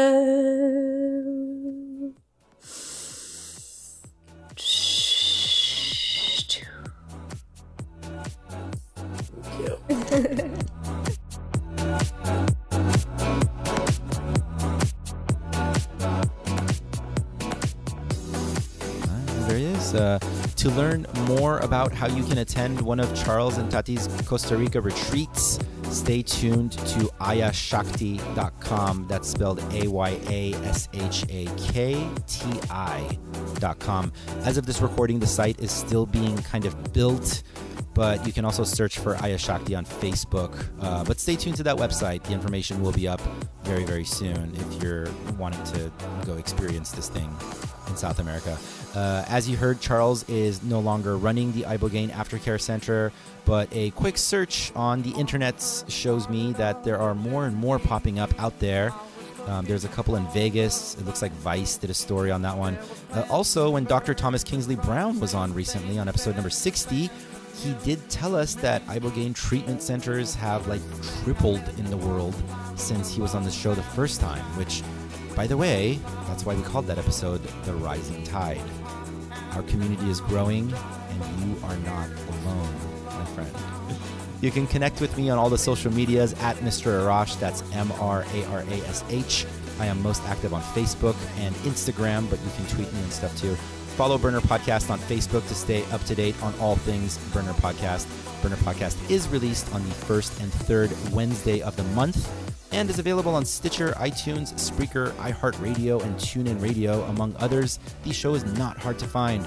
The Burner Podcast team includes, but is not limited to, associate producers Denise Lozano and Tori Massey, network music editor Navjit Sarna, Chief Playa Scientist Ramiro Martinez, executive producer Meg King. And we thank you, dear listeners, for all of your support. The opening music, America's Horse No Name remix, is produced by Joman. Check out his music over at soundcloud.com/DJ Joman. So until next time, love and light and all that other crap. Good night.